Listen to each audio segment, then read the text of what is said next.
สำหรับพวกกันพวกสิบวชกะโกนหัวซะมื้อนี้โกนหัวแล้วก็เลือกผ้าตามความสูงความต่ำนั่นแหละหมู่พระพี่เลี้ยงก็เบิ่งเลือกผ้าเอาตามความสูงความต่ำแล้วก็เอาผ้าเก่าออกมาฝึกหัดคล้องผ้าห่มผ้าฝึกกัน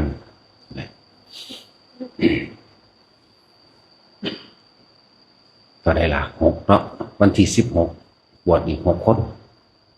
วันที่16บวช6เป็นหลวงตาเฒ่าผู้หนึ่งบ่ต้องเปลี่ยนสุดดอกบ่ต้องเปลี่ยนอันพวกนอกคนแล้วก็มาโกนหัวซะแล้วก็เลือกผ้าให้มันเหมาะสมกับตนเองพระพี่เลี้ยงก็นั่งเลือกให้ดอกแล้วก็พากันมาฝึกหัดห่มผ้าคล้องผ้า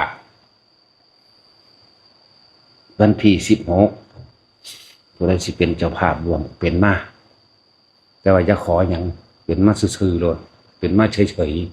ๆห้ามขอการบวชกับบ่ได้แม่นว่าบวชเข้ามานี่สิวิเศษเลยเด้บวชมาแล้วเฮาก็ศึกษาพระวินัยเพราะพระวินัยเป็นเครื่องรักษานักบวชบ่แม่นรักษาธรรมดาเด้รักษา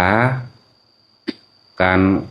ารกระทำคำพูดของเฮาเองการเดินการกินการไปการมารักษาความเป็นระเบียบเรียบร้อยเป็นหนึ่งเดียวกัน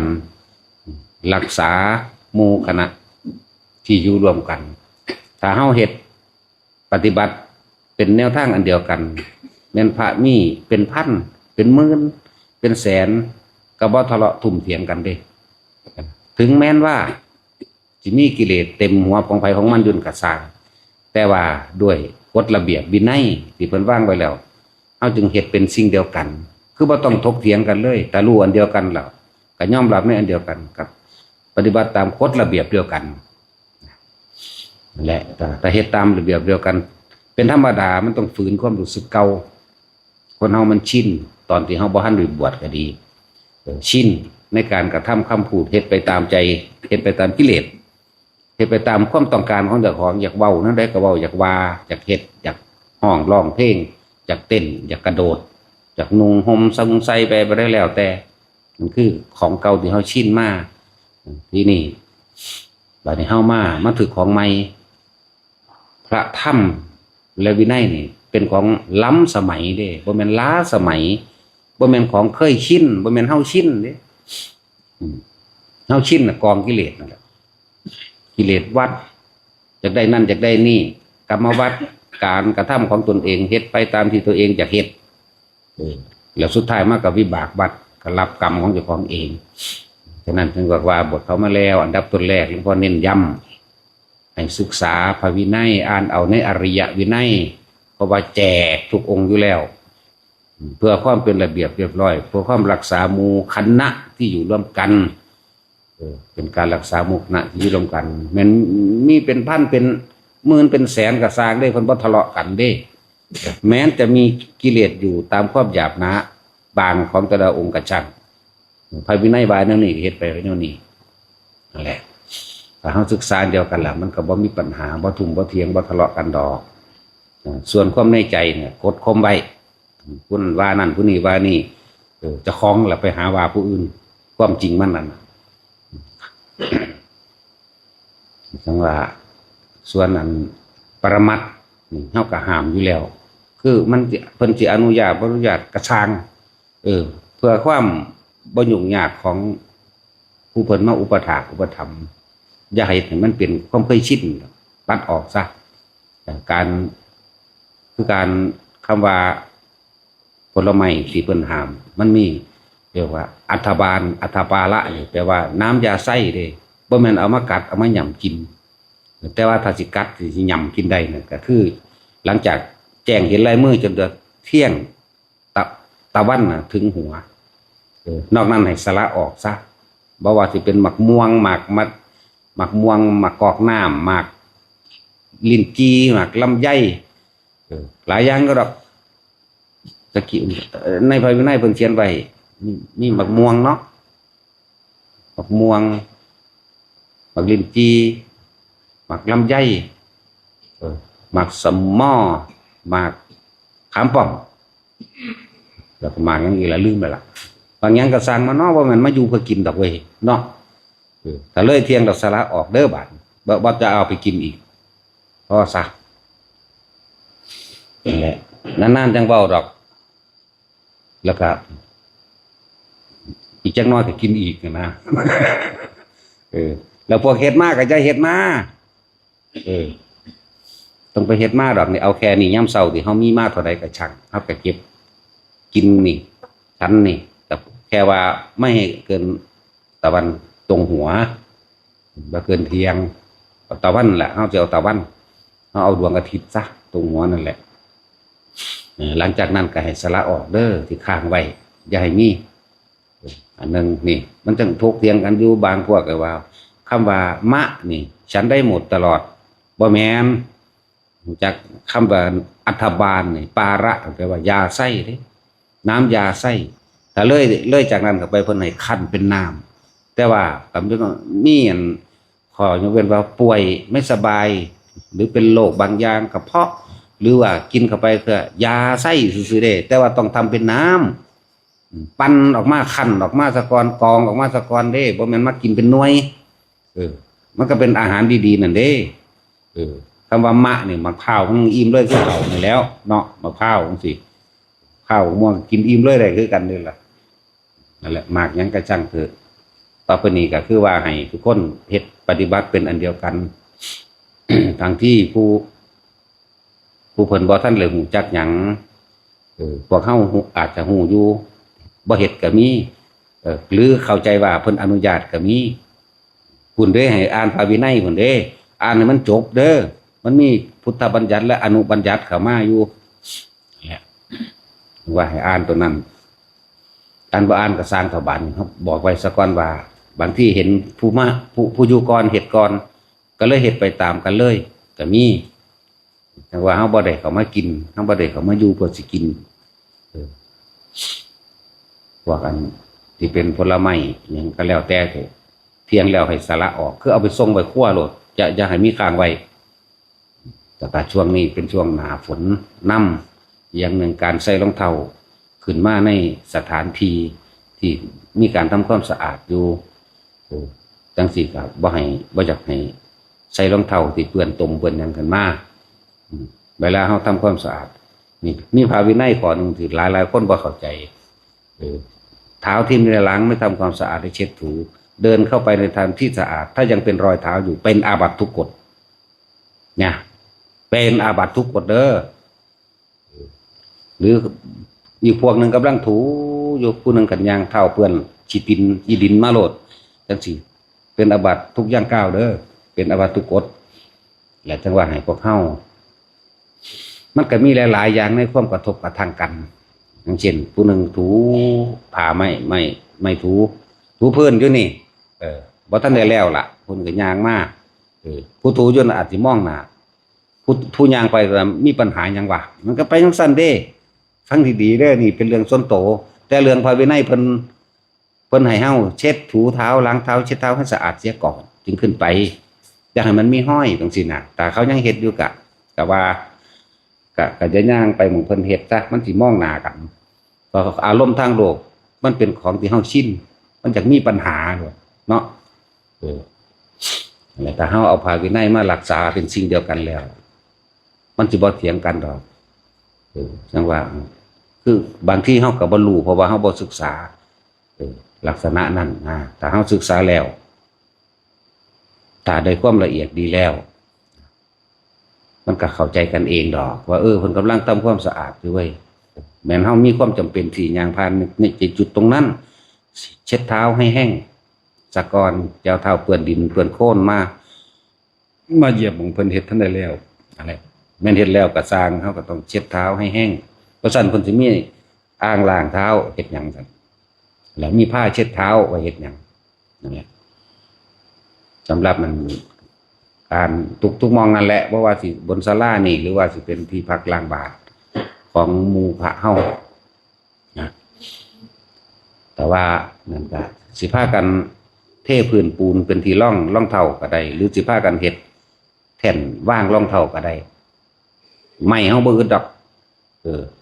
เฮ็ดเป็นแท่นว่างจาก2สั้นจังซี่เอาเทปูนซะก่อนแล้วก็เฮ็ดเป็นแท่นว่างเฮ็ดทั้ง2ฝั่งนั้นและฝั่งนี้มันเข้าออกทั้งใดทั้ง2ฝั่งและเพื่อความเป็นระเบียบเพื่อความอยู่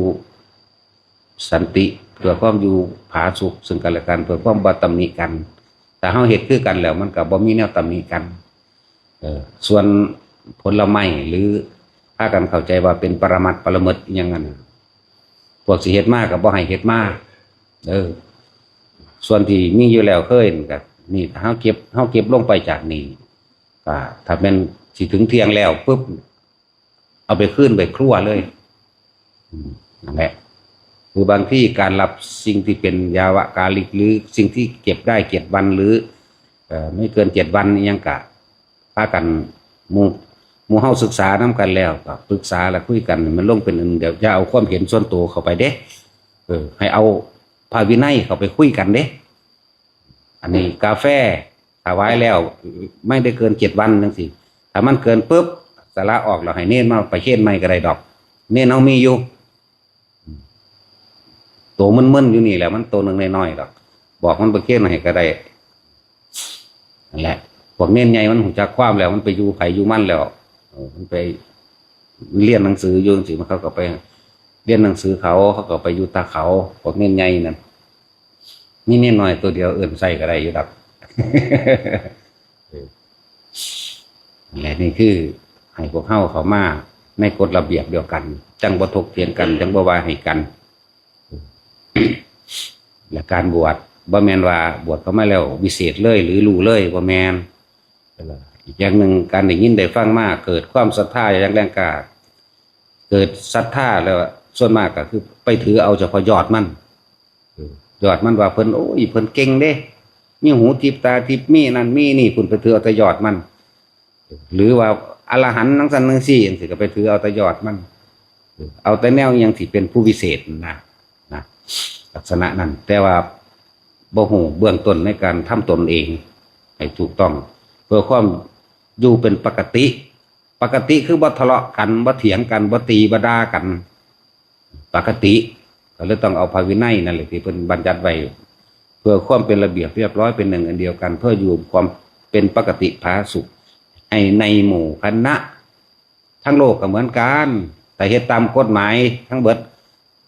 หรือเฮ็ดตามศีล5บ่เถียงกันบ่ฆ่ากันบ่เถียงบ่ฆ่าบ่ลักบ่ปล้นบ่กี้กันเลยเด้ลองเบิ่งแหน่เฮ็ดตามศีล5เบิดนั่นจังซั่นแล้วเดี๋ยวของพระเพิ่นหลายกว่าเพราะมันมีหลายอย่างเพราะว่าเฮาเป็นผู้นำทางความคิดเป็นผู้นำทางวิญญาณคือความรู้สึกเป็นผู้นำทางจิตวิญญาณก็เลยต้องทำตัวที่ให้มันเป็นตัวอย่างเพื่อให้เกิดความเห็นจริงตามความเป็นจริงนั่นแหละถ้าเฮาปฏิบัติแล้วเฮาเอาความจริงออกมาเว้าแล้วมันก็น่าเชื่อถืออีกอย่างหนึ่งกิริยาภายนอกหรือรูปธรรมภายนอกที่เห็นอยู่นั่นเทศอย่างหนึ่งไปเฮ็ดอีกอย่างหนึ่งมันก็บ่เข้ากันเห็นบ่ล่ะเว้าอีกอย่างหนึ่งเจ้าของกันเฮ็ดอีกอย่างหนึ่งมันบ่เข้ากันระหว่างมันต้องมีรูปธรรมเป็นเครื่องพิสูจน์เห็นนำตัวบ่แม่นเอาตะคำเว้าเนี่ยมันต้องประกอบกันแต่ว่าบวชเข้ามาแล้วก็พากันศึกษาพากันอ่านเบิ่งเพราะว่านั่นคือเครื่องรักษาตัวเองถ้าเฮารักษาพระวินัยที่เอิ้นว่าศีลก็ได้ศีลหรือพระวินัยครบสมบูรณ์บริบูรณ์แล้วแม่นเฮาสิบรรลุหยังบ่บรรลุหยังก็ช่างเถอะแต่ว่าเมื่อมีเหตุการณ์เกิดขึ้นในขับขันไพ่ลายรอดได้นั่นแหละจึงเรียกว่าทำหมายถึงเราทำตามความเป็นจริงไปแล้วย่อมรักษาผู้ประพฤติธรรมเมื่อมีเหตุการณ์ขับขันอันตรายถึงแก่ชีวิตหรือบาดเจ็บเสียหายอวัยวะแขนขาบ่เป็นหยังนั่นแหละมันมีความเกี่ยวของหลายอย่างที่ดีที่เป็นตปฏิบัติตามเพิ่นอย่าลืมว่าพระศาสดากับพระวินัยคืออันเดียวกันเนี่ยเมื่อเราล่วงไปแล้วเนี่ยคือตายเป็นว่าธรรมคือความจริงแลวินัยนั่นแหละจะเป็นศาสดาแทนเราตถาคตผู้จะเดินทางเข้าถึงความเป็นเช่นนั้นความเป็นปกติความเป็นธรรมชาติ นั่นแหละความเป็นตถาตานะจากข้างหลังเป็นสัจจะเป็นธรรมชาติจึงว่าธรรมคือทุกคนให้ตั้งอยู่ในความจริงคือสัจจะและวินัยนี่คือเป็นเครื่องปฏิบัติตนเองเป็นเครื่องก่อนจะพูดอะไรกับเบิ่งพระวินัยก่อนจะทำอะไรกับพระวินัยก่อนจะวิ่งจะเดินจะพระวินัยนั่นแหละเป็นเครื่องย่างก้าวเป็นเครื่องปกป้องตนเองเป็นถึงว่าทำและวินัยนั่นแหละจะเป็นตัวแทนเราศาสดาตถาคตนั่นแหละแทนศาสดาคือทำและวินัยมันบ่ได้เบากันยากได้แต่มันเห็นอันเดียวกันแล้วเหมือนกันกับเฮาย่างเกิดมาปุ๊บจากแล้วว่าเพิ่นกำลังทำถูความสะอาดตีนมันเปื้อนมันยังแต่มีความจำเป็นสิเขาไม่หยิบเอาหนังสือหรืออันใดหนึ่งสิกับเสร็จให้แห้งแล้วก่อนจะมันมีห้อยสิหรือเพิ่นเฮ็ดอยู่ก็อดเอาจะคือมาเอาที่หลังอะไรดอกมันแล้วก็ได้หรือที่เฮาสามารถใส่รองเท้าแตะขึ้นไปได้หรือบ่แตะกับเพื่อนคนก็มีอยู่คือจังโล่งลางบาทโล่งฉันปณะจังซี่นะครับถอดรองเท้าล้างตีนก็ได้ถ้ามันมีตมถ้าบ่เปื้อนก็ถอดรองเท้าอย่าย่างเข้ามายิ่งหน้าฝนจังซี่มันอะไรเห็นผู้นึงใส่ยางก็มันก็ยางได้แต่ว่าจะไม่เห็นน้ำหลวงพ่อเด้เว้นไว้หลวงพ่อผู้เดียวสิไปเฮ็ดคือหลวงพ่อบนทุกอย่างมันบ่ได้ต้นแบบกับเลียนแบบมันต่างกันอยู่จึงเน้นมุ่งบวชเข้ามาแล้วพากันศึกษาพระวินัยอย่าเพิ่งเว้าอย่าเพิ่งอ้างเกี่ยวกับมรรคกับผลเกี่ยวกับว่าบรรลุนั่นเห็นนี่รู้นั่นจังสั่นจังสี่อย่าเพิ่งเอาไว้สักก่อนให้มันเป็นเราเองซะคำบอกมันเป็นเราเองบนธรรมดาดิมันต้องเป็นเราเองบ่แม่นคิดเอาเองแล้วเว้าเอาเองตามคิดเด้ละความเห็นทั้งหมดที่เคยมีมานั่นแหละแล้วสิ่งทุกอย่างมันสิปรากฏขึ้นมาเอาเองเป็นเองธรรมที่เกิดจากจิตที่เป็นเองจังจริงไอ้ที่ธรรมที่เกิดจากความคิดเอาเองเราสรุปผลเอาเองน่ะบ่จริงมันตัวนั่นแหละจังว่าหลายๆอย่างที่พวกเฮานำอารมณ์ทางโลกมานี่ให้ศึกษาพระวินัยแล้วมันก็เป็นการปฏิบัติธรรมอยู่แล้วการศึกษาพระวินัยเป็นการปฏิบัติธรรมการท่องมนต์สวดบนสาธยายต่างๆคำสอนพระเจ้านี่ก็เป็นการปฏิบัติอยู่แล้วการฟังกับปฏิบัติเดินจงกรมทำสมาธิด้วยการยืนเดินนอนนั่งได้ทั้งนั้นเป็นการปฏิบัติอยู่แล้วแล้วก็ร่วมเข้ามาเบิ่งความรู้สึกนึกคิดของเจ้าของถูกเป็นอย่างที่ว่าเบิ่งความรู้สึกบางคนเขามองหน้าซื่อๆก็ว่าเขาคิดหลายกับเจ้าของเด้นั่นเกิดความรู้สึกวุบมองหน้าคือหยังว่าบ่พอใจอารมณ์บ่พอใจเกิดบัดนี้อย่าพึ่งตัดสินว่าเขาว่าให้หรือบ่ว่าให้อย่าพึ่งว่าเขาย่องหรือว่าเขาด่ากลับมาเบิ่งความคิดเจ้าของซะก่อนนี่จะเอิ้นว่าเบิ่งความรู้สึกนึกคิดของเจ้าของเองเป็นเพราะว่าเฮาละอารมณ์บ่ได้นั่นแหละอารมณ์พอใจและไม่พอใจนั่นแหละเฮาจึงเที่ยวเวียนว่ายแต่เกิดตามความเคยชิน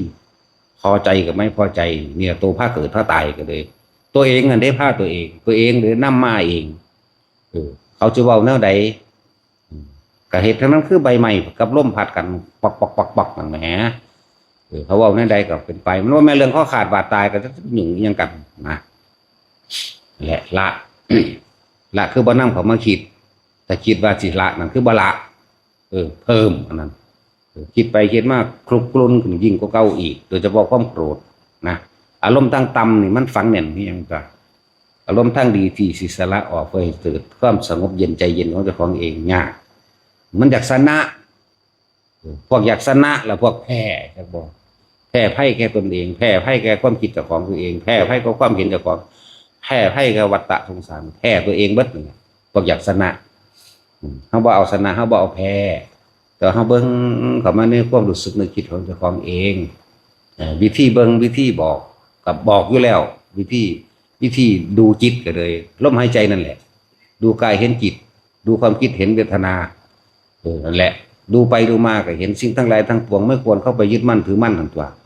ดูกายเห็นจิตดูความคิดเห็นความรู้สึกจึงเรียกว่าเวทนานั่นแหละ เบิ้งกลับไปกลับมาก็เห็นสิ่งทั้งหลายทั้งปวงมีความเกิดขึ้นเป็นธรรมดามีความแตกดับเป็นธรรมดาสิ่งใดเกิดสิ่งนั้นดับเพราะว่าต้นไม้ภูเขาบุคคลสัตว์สิ่งของแม้กระทั่งโลกแม้ความคิดตัวเองเกิดก็ยังดับ มันบ่แสอยู่จังสั่นเด้อไม่ควรเข้าไปยึดมั่นถือมั่นเด้อจักบ่ล่ะมีผู้ใดคิดเรื่องเดียวมาแตะเกิดเท่าเดี๋ยวนี้อยู่บ่มันบ่มีเลยตามความเป็นจริงมันแล้วนะมันเดี๋ยวนี้ก็สร้างมันมือเดียวก็สร้างมันหน้าที่เดียวก็สร้างมันบ่ได้คิดแสอยู่เรื่องเดียวเด้ปุ๊บปั๊บความคิดแหละว่าหลักธรรมทั้งเบิดที่สิพ้นออกจากถ้ำคือสิ่งทั้งหลายทั้งปวงคือดูจิตวิธีดูจิตก็อาศัยดูจิตก็ดูความคิดนั่นแหละพยายามสังเกตความคิดเจ้าของสิกขะหรือสิกขาแบบว่าศึกษานั่นแหละเบิ่งความคิดเจ้าของประกอบกับลมหายใจลมหายใจแล้วก็สิเห็นความรู้สึกดอกกายเวทนาลมหายใจเนี่ยคือกายในกายอันหนึ่งเมื่อเบิ่งเมื่อรู้สึกอยู่กับลมหายใจก็เห็นความรู้สึกอันเกิดขึ้นมีสุขมั่งมีทุกข์มั่งหรือเจ็บปวดร้อนหนาวหรือของนอกทั้งนั้นแหละแต่ว่าของในมันก็ซึมเข้ามาว่าพอใจกับไม่พอใจนั่นเองจึงบอกว่าเวทนาแล้วก็สิเห็นจิตเห็นความคิดเจ้าของเองแล้วก็สิเห็นสิ่งทั้งหลายทั้งปวงนั่นแหละคือธรรมบ่ควรเข้าไปถือเอาแล้วสรุปลงทั้งเบิดเลยยอดแห่งวิปัสสนายอดแห่งความรู้อนิจจังอนัตตามีความเกิดมีความดับมันกี่ลังอย่างยืนจากอย่างเลยมีแค่เกิดมีแค่ดับก็สิไปถือเอาอย่างกับมันตัวเองก็ต้องตายอยู่แล้วไหมเนาะนั่นแหละสิไปอยากให้ผู้อื่นตายเห็นอย่างแต่ลือว่าถ้าพอใจมันจะแสวงหาถ้าไม่พอใจมันจะผลักไสไล่ส่งทั้งสองอย่างนี่คือสิ่งเดียวกันเด้อสองอย่างคือสิ่งเดียวกันถ้ามีความพอใจอยู่ความไม่พอใจก็ซ่อนอยู่ในหันแหละเนี่ยนั่นแหละอารมณ์ร่วมแหละคืออาสวะขยะนี่มันร่วมยอดตรงนี้แต่ญาณะแปลว่าญาณรู้เท่าทันสิ่งที่เองคล่องอยู่รู้ใดรู้ความคิดเจ้าของนี่เด้นั่นแหละอย่าเห็นความคิดเจ้าของแล้วนั่นแหละหนทางเมื่อจิตเห็นจิตแล้วมันก็เป็นมรรคกับผลอยู่ในการเห็นความคิดดับปั๊บเห็นความคิดดับปั๊บต่อไปต่อมามึงคิดไปโลดกูบ่คิดเป็นน้ำมึงนั่นแล้วจังหวะฝึกเอานะวันนี้เว้ายอดกับเว้าได้แต่ผู้ใดสิถึงยอดบ่ถึงยอดก็อยู่ที่ปัจจุบันณขณะลมหายใจเข้าออกมั่งอยู่กับอาการปีติเป็นเครื่องอยู่มั่งเฮ็ดอยู่แค่นี้เฮ็ดจนตายนั่นแหละผู้ไปเฮ็ดเขาก็ตายคือกันล่ะเฮาเฮ็ดอยู่เฮาก็ตายเฮาเนี่ยตายแล้วตายเลยนะบ่กลับมาเกิดมาตายใหม่นี่เข้าใจบ่ล่ะพอ